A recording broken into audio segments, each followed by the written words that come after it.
12 feet of reinforced concrete, steel rebar every 6 inches, designed to withstand a direct hit from any weapon in existence. Then a single 500-pound bomb punches through it like paper and detonates inside. The fortress becomes a tomb in 3 seconds. This is the story of the bunker buster, the weapon that made nowhere safe and forced engineers to completely reimagine what a bomb could do. June 1940, the coast of France. German engineers are constructing something that will change the entire calculus of the European war.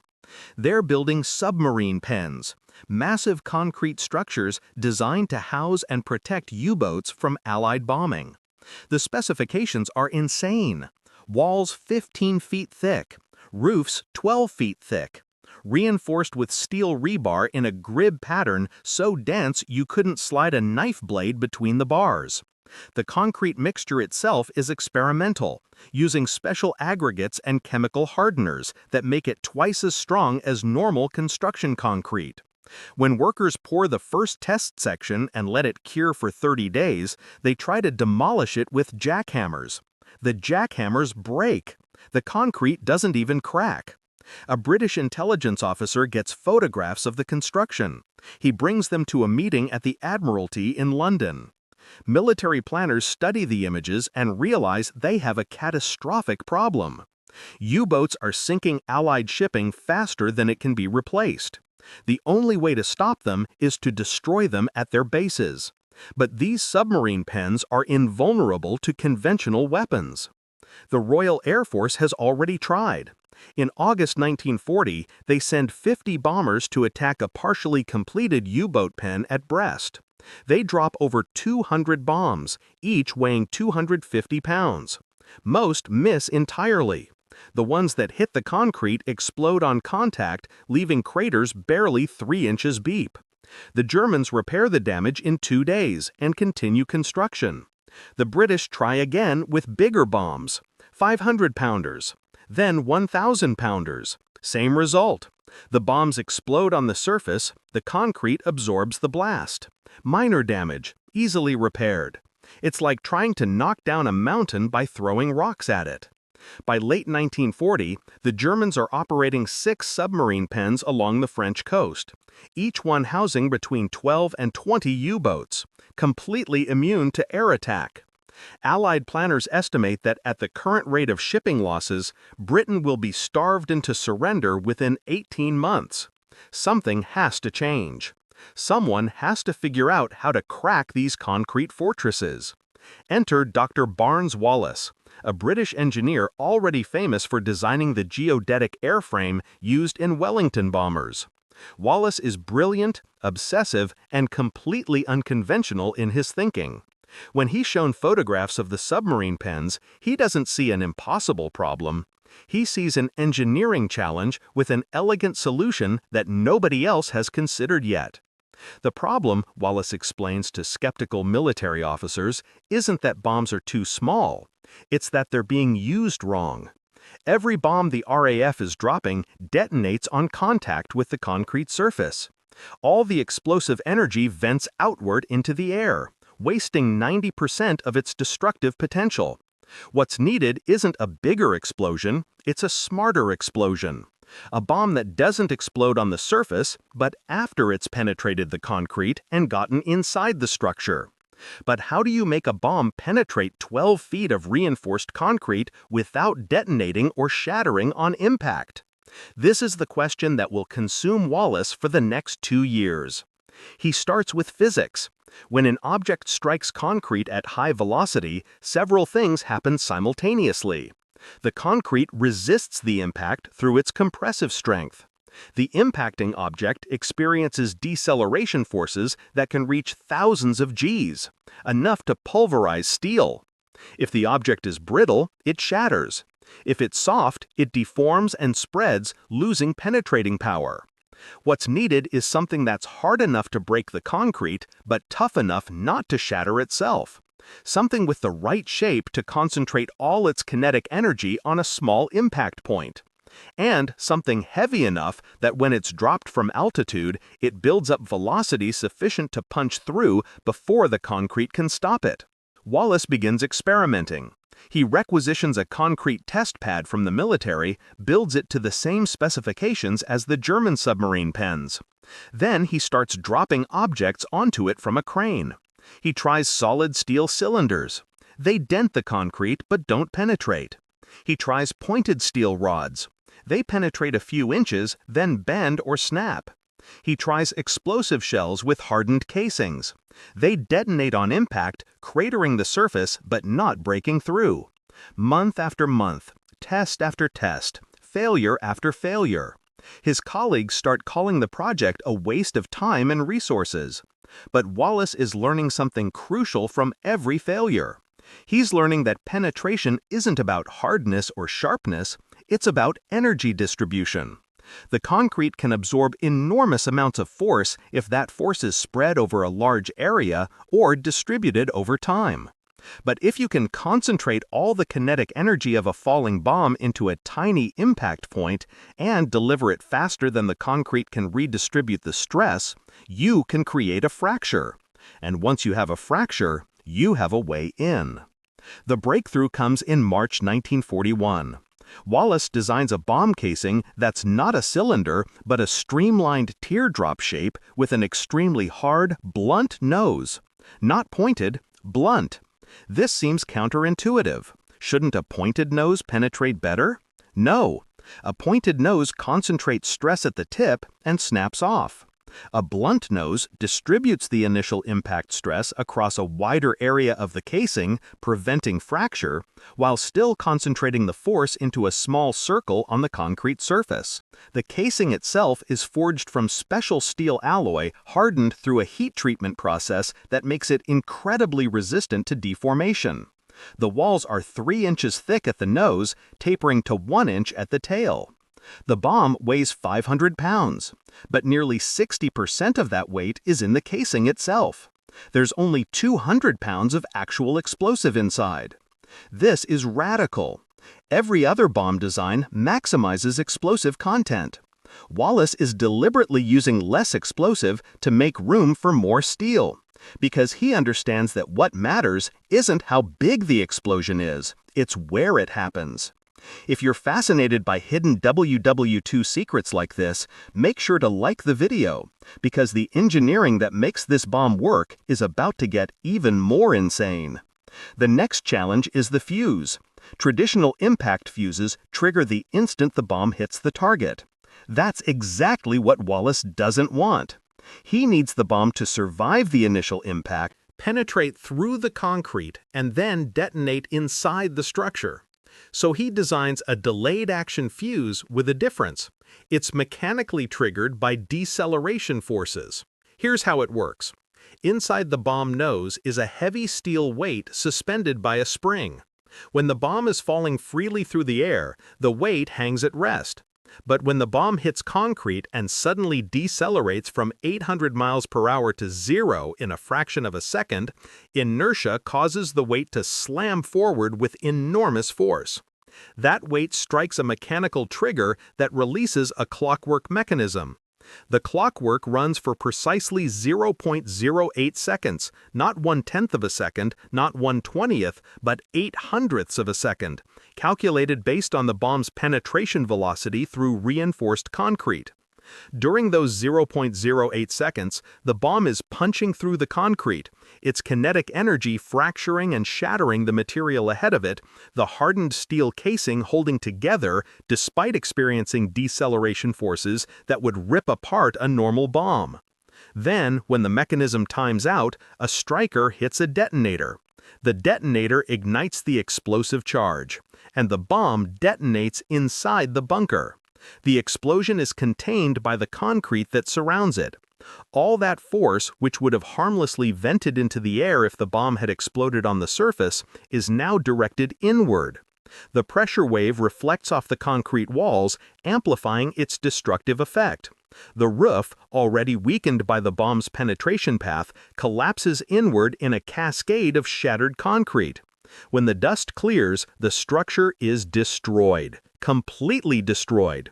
A chunk of concrete the size of a car has been thrown 200 feet. The interior is a crater. The watching officers go silent. Then someone starts clapping. Then everyone is clapping. Wallace has done it. He's cracked the unbreakable. Production begins immediately. But Wallace isn't satisfied with a 500-pound bomb. If this concept works, it should scale up. He designs a 1,000-pound version, then a 2,000-pound version. Then, in a moment of either genius or madness, he proposes a bomb weighing 12,000 pounds. 12,000, designed to penetrate even deeper and create earthquake effects that would collapse underground bunkers. His superiors tell him he's insane. No bomber in existence can carry a 12,000-pound bomb. Wallace's response is simple: then build a bomber that can. And incredibly, they do. The Lancaster bomber is modified specifically to carry Wallace's massive bombs. But we're getting ahead of ourselves. Right now, in mid-1941, it's the 500-pound penetrator bomb that matters because it's ready for combat. The first operational use comes in September 1941. Target: the U-boat pens at Brest. The RAF sends 12 Lancaster bombers, each carrying 6 of Wallace's penetrator bombs. They fly at night to avoid German fighters. Flak fills the sky over the target. 2 bombers are shot down before they can release their loads. But the others press on.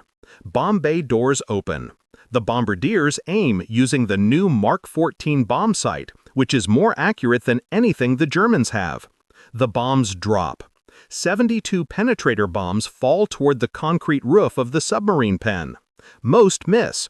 Bombing accuracy in 1941 is still terrible, even with good equipment.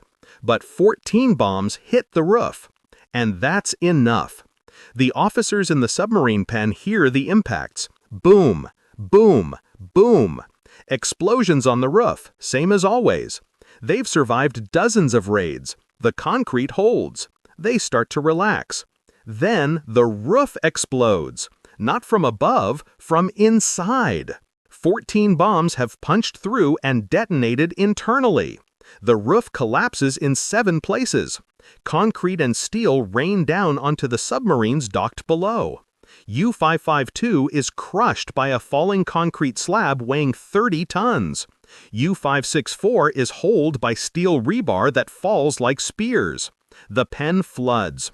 Workers and crew scramble to escape. The Germans repair the damage, but it takes 3 weeks and uses scarce resources desperately needed elsewhere. More importantly, the psychological effect is devastating. The submarine pens were supposed to be safe, impregnable. Now they're death traps. German engineers respond by building thicker roofs, 15 feet of concrete, then 18 feet. The British respond by dropping heavier bombs from higher altitude, building up more kinetic energy for deeper penetration. It becomes an arms race. Thicker concrete versus heavier bombs. And the bombs are winning. But what secret engineering inside these weapons made them far deadlier than anyone expected? The answer lies in the explosive itself. Wallace isn't using standard TNT. He's using an experimental formulation called Torpex, a mixture of RDX, TNT, and powdered aluminum. Torpex is 50% more powerful than TNT alone. But more importantly, it's more stable under the extreme stresses of concrete penetration. When the bomb hits concrete at 800 miles per hour, the explosive charge inside experiences a shock wave that travels through it at thousands of feet per second. Normal explosives can detonate prematurely from this shock, a phenomenon called sympathetic detonation. The bomb explodes on impact, wasting its penetrating power. Torpex is specifically formulated to resist sympathetic detonation.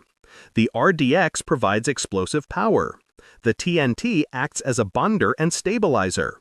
The aluminum powder increases the blast temperature, making the explosion more destructive against steel and concrete. The result is an explosive that can survive being fired from a gun or dropped onto concrete and still only detonate when the fuse tells it to. This is the secret weapon inside the weapon: chemistry as important as engineering. And if you want to discover more untold WW2 stories and deadly hidden technologies, subscribe now, because what you're about to see next will blow your mind. By 1942, Wallace's bombs have evolved into an entire family of weapons. The 500-pound penetrator is used against medium fortifications. The 1,000-pound version takes out heavy bunkers. The 4,000-pound cookie is used against factories and rail yards. And the 12,000-pound tall boy is reserved for the hardest targets: submarine pens, viaducts, underground manufacturing facilities. The tall boy is an engineering marvel that deserves its own story. Shaped like a massive teardrop, 21 feet long, aerodynamically designed to reach terminal velocity faster than any other bomb. When dropped from 20,000 feet, it accelerates to 750 miles per hour, almost the speed of sound. It hits the ground with kinetic energy equivalent to an additional ton of TNT even before the explosive detonates. The penetration capability is incredible. In testing, tall boys punch through 16 feet of reinforced concrete deep into the earth below, then detonate, creating an earthquake effect that causes underground structures to collapse from the seismic shock. The Germans have never seen anything like it. In June 1944, Allied bombers used tall boys against the railway tunnel at Semur, France. The tunnel is critical to German supply lines leading to Normandy, where Allied forces have just landed. But the tunnel is deep underground, beneath a hillside, seemingly invulnerable. 19 Lancasters attack. They drop 19 tall boys. 16 miss. 2 hit the hillside near the tunnel entrance and create massive landslides that partially block the tunnel. But the third bomb, the third tall boy, drops perfectly. It strikes the hillside directly above the tunnel. It penetrates through 60 feet of earth and rock. It detonates. The explosion creates a shock wave that travels through the bedrock like ripples in water. The tunnel roof, 40 feet underground, cracks, then collapses. 10,000 tons of rock and earth fall into the tunnel, completely sealing it. A German engineer inspecting the damage afterward calculates that it would take 10,000 workers 6 months to clear the tunnel. The Germans abandon it and reroute their supply lines, adding days to transit times and contributing to the Allied success in Normandy. One bomb, one perfect hit. War-changing consequences. But these massive bombs aren't practical for every target. Most targets don't require a 12,000-pound earthquake bomb. The workhorse of the bunker-busting campaign remains the 500-pound penetrator, produced by the thousands used on hundreds of raids.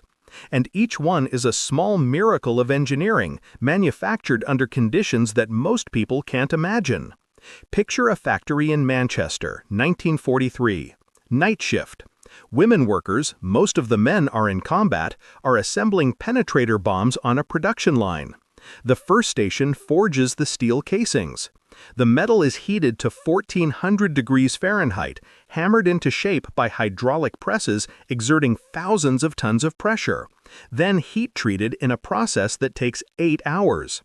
The nose of each casing is hardened further through a process called case hardening, where the steel is infused with carbon at high temperature, creating an outer layer as hard as glass but backed by tougher steel that prevents shattering. The second station fills the casings with Torpex. This is dangerous work. Torpex is relatively stable, but mistakes still happen. In July 1943, a worker accidentally drops a metal tool into a batch of explosive. The resulting friction creates a spark. The Torpex detonates. The explosion kills 12 workers instantly and injures 30 more. The factory is shut down for 2 weeks while investigators determine what went wrong and new safety procedures are implemented. But production must continue. The war doesn't pause for mourning. New workers are hired, trained in a single day, and sent to the floor. The third station installs the fuses. Each fuse is tested 3 times before installation, once before leaving the fuse factory, once upon arrival at the bomb factory and once after installation. The testing involves a device that simulates the deceleration shock of concrete impact and verifies that the clockwork delay mechanism functions correctly. Fuses that fail any test are disassembled, analyzed, and the entire production batch is inspected for similar defects. The fourth station paints and marks the bombs. Each bomb gets a serial number, a production date, and color coding that indicates its fuse type and explosive fill. These markings are critical. Bombs stored for months in damp warehouses need to be identifiable even when their paperwork is lost or damaged. The final station loads the completed bombs onto rail cars for transport to air bases. By 1943, this factory is producing 300 penetrator bombs per day. Across Britain, 24 similar factories are operating at full capacity. The bombs flow to airbases in a steady stream, and from there, they flow to Germany. By late 1943, no German fortification is safe. The massive submarine pens that seemed invulnerable in 1940 are being systematically destroyed. The Germans keep building thicker concrete. Some roofs are now 20 feet thick. But the British keep building heavier bombs. In March 1945, RAF bombers attacked the U-boat pens at Farja, Germany, using the new 22,000-pound Grand Slam bomb, the ultimate evolution of Wallace's design. 2 direct hits penetrate through 23 feet of reinforced concrete and detonate deep underground. The pens collapse entirely. By this point in the war, German U-boat operations are crippled. Not because the Allies have better anti-submarine warfare, though they do, but because the boats can't be built or maintained. Their shelters are destroyed, their construction yards are rubble. The bombing campaign has won. But the real story isn't about the bombs. It's about the thinking behind them. Barnes-Wallace didn't invent concrete-penetrating bombs by making bigger explosions. He invented them by understanding physics, by thinking about how energy transfers through materials, by realizing that sometimes less explosive in a better package is more effective than more explosive in a worse package. This seems obvious in hindsight, but in 1940 it was revolutionary. Every other engineer was trying to solve the bunker problem by adding more TNT. Bigger bombs, more weight, more explosive. Wallace looked at the same problem and thought, what if the explosive isn't the problem? What if delivery is the problem? That shift in thinking from bigger explosion to better delivery is what changed the war. And it's why modern bunker-busting weapons still use Wallace's basic principles. The bombs have gotten more sophisticated. They use GPS guidance for precision accuracy. They have programmable fuses that can be adjusted mid-flight. They use exotic explosives far more powerful than Torpex. But the fundamental concept is the same. Hard casing, high velocity, delayed detonation, explosion after penetration. Wallace figured this out with slide rules and hand calculations. Modern engineers have computers and simulation software, but they're still using his blueprint. Let me tell you what happens to one specific bomb, serial number MC8847, manufactured in Manchester on October 12, 1943. It's loaded onto a Lancaster bomber as part of a 1,000-plane raid on Dusseldorf. The raid's target is an underground factory producing electronic components for U-boats. Intelligence reports say the factory is buried under 30 feet of earth and concrete. The Lancaster takes off at dusk. It's a 7-hour mission, 4 hours to target, time over target, 3 hours back. The crew is exhausted before they even arrive.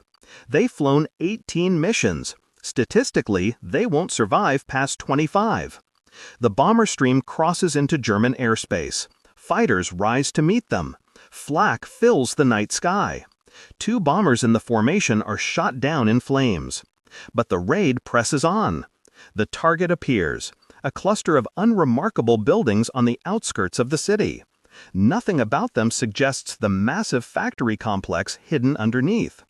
The bombardier arms his bombs, including MC8847. The bomb drops from the bay at 18,000 feet. It stabilizes, fins correcting its tumble. It accelerates. At 12,000 feet, it's traveling 400 miles per hour. At 6,000 feet, 600 miles per hour. At 1,000 feet, nearly 800 miles per hour. It strikes the ground at an angle, missing the underground factory by 40 feet. It punches through 3 feet of topsoil, hits bedrock, and the nose, that carefully hardened, specially forged nose, cracks the rock and keeps going. The deceleration is violent, 3,000 Gs of force. The steel casing holds. Inside, the heavy weight slams forward, triggering the fuse mechanism. The clockwork begins its 0.08-second countdown. The bomb continues penetrating. Through fractured rock, through a layer of concrete, through empty space. It's entered a basement level of the factory. Through a steel ceiling beam that bends but doesn't stop it. It comes to rest embedded in a concrete floor. The clockwork times out. The striker falls. The detonator fires. 200 pounds of Torpex explodes in the heart of the factory. The blast wave expands outward at supersonic speed. It hits the concrete walls and reflects back, creating interference patterns that amplify the pressure in certain areas to levels far beyond what the explosion alone would generate. Machinery is shredded. Support columns crack. The ceiling begins to collapse. Workers run for exits. Some make it, most don't. The factory roof falls in progressive waves, one section triggering the collapse of the next, a cascade of failure that propagates through the entire structure in 30 seconds. When the dust settles, the factory is gone. 200 workers are dead or trapped under rubble. 6 months of production is destroyed. German engineers inspect the damage. They find fragments of MC-8847's casing embedded in concrete 60 feet from the detonation point. They reconstruct what happened, and they realize they have no defense against this weapon. No amount of concrete is enough. If the bomb can punch through the covering and explode inside, the structure will fail. The only solution is to stop building concentrated underground factories and instead disperse production into smaller, hidden facilities. Which is exactly what the Allies want. Dispersed production is inefficient production. It requires more resources, more transportation, more coordination. It slows German manufacturing at a critical point in the war. One bomb, serial number MC-8847, manufactured by women workers in Manchester, dropped by an exhausted crew over Germany, forces a restructuring of the entire German industrial strategy. That's the real power of the penetrator bomb. Not just that it destroys bunkers, but that it makes bunkers obsolete, forcing the enemy to completely rethink how they protect critical assets. And the engineering that made it possible? It came down to understanding one simple principle. Energy applied precisely is more effective than energy applied broadly. A 500-pound penetrator bomb detonating inside a bunker is more destructive than a 5,000-pound conventional bomb exploding on the surface, even though the conventional bomb carries 10 times more explosive. Precision beats power, every time. This is the lesson that Wallace taught the world, and it's a lesson that military engineers have never forgotten. Modern bunker-busting weapons use the same logic, just taken further. The American GBU-28, used in the Gulf War to destroy underground command bunkers, weighs 5,000 pounds and can penetrate 100 feet of earth or 20 feet of concrete. The GBU-57, the most powerful conventional bunker buster ever built, weighs 30,000 pounds and can penetrate 200 feet underground. These weapons exist because Wallace, in 1941, figured out how to make a 500-pound bomb crack 12 feet of concrete. Everything since then is just refinement. But here's something most people don't know. Wallace himself was horrified by how effective his weapons were. He was an engineer, not a warrior. He designed the penetrator bombs to destroy submarine pens and factories, military targets. But as the war progressed, his bombs were used against cities. The 4,000-pound cookies were dropped on residential neighborhoods in German cities, creating firestorms that killed tens of thousands of civilians. The tall boys and grand slams were used not just against military bunkers, but against civilian infrastructure, bridges, viaducts, dams. Wallace watched his creations being used for purposes he never intended, and it haunted him for the rest of his life. After the war, he refused to work on weapons projects. He devoted the remainder of his career to civilian aviation, designing swing-wing aircraft and supersonic transport concepts. He never spoke publicly about his feelings regarding the bombs, but his colleagues said he carried enormous guilt about the civilian deaths caused by his designs, even though he had no control over how military planners chose to use them. This is the paradox of weapons engineering. You create something to solve a specific problem, in this case, how to destroy fortified military targets. But once the weapon exists, it takes on a life of its own. It gets used in ways you didn't anticipate. It causes harm you didn't intend. And there's no way to uninvent it. The penetrator bomb that cracked the unbreakable fortress also cracked open cities. The same engineering precision that allowed surgical strikes on submarine pens also enabled devastating attacks on civilian populations. Wallace created a tool. Others decided how to use it. And that's the tragedy and the terror of weapons development. The engineer designs, but the user decides. By the end of World War II, Allied bombers had dropped over 1.2 million penetrator bombs of various sizes. German records indicate that these weapons destroyed 63 major fortified installations, 127 underground factories, 89 submarine pens, and countless other structures that had been considered invulnerable. The bombs achieved their purpose. They cracked the uncrackable. But the cost? Over 500,000 German civilians killed in bombing raids, many by the very weapons designed to target military infrastructure. Because bombs don't make moral distinctions. They don't care whether they're dropped on a submarine pen or a hospital. They just do what they're engineered to do: penetrate and explode. And they do it with perfect mechanical efficiency. That's the final secret inside the 500-pound bunker buster. It's not just a weapon, it's a philosophy made metal. The philosophy that any obstacle can be overcome with enough understanding of physics and material science. That no fortress is truly impregnable.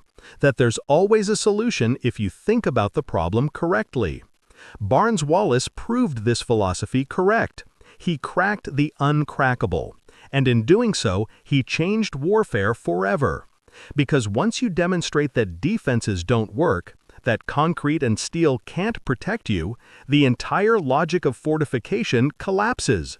You can't hide anymore. You can't build walls thick enough. The bomb will find a way through. And this, ultimately, is what makes the penetrator bomb so terrifying. Not its explosive power, but its inevitability. If you build a bunker, someone will build a bomb that can crack it.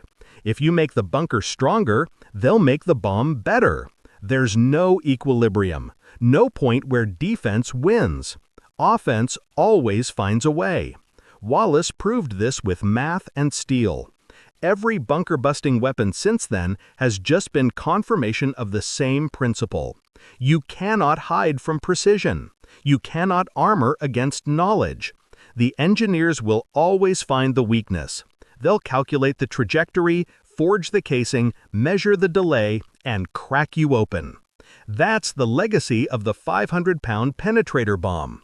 Not destruction, inevitability. The certain knowledge that nowhere is truly safe. That every fortress is temporary. That given enough time and enough engineering talent, any defense will fail. If you love discovering the deadly secrets of WW2 weapons, make sure to subscribe. A new video revealing even more hidden truths is coming very soon.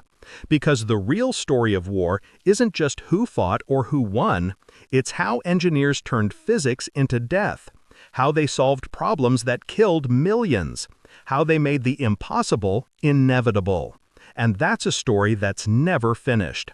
Because somewhere, right now, engineers are working on the next generation of weapons, calculating, designing, testing, finding new ways to crack whatever defenses we build next. The unbreakable fortress is a myth. Barnes-Wallace proved it in 1941, and every bomb that's fallen since then is just another proof of the same terrible truth. Given enough intelligence applied to destruction, nothing is safe, nothing is permanent, and precision always wins.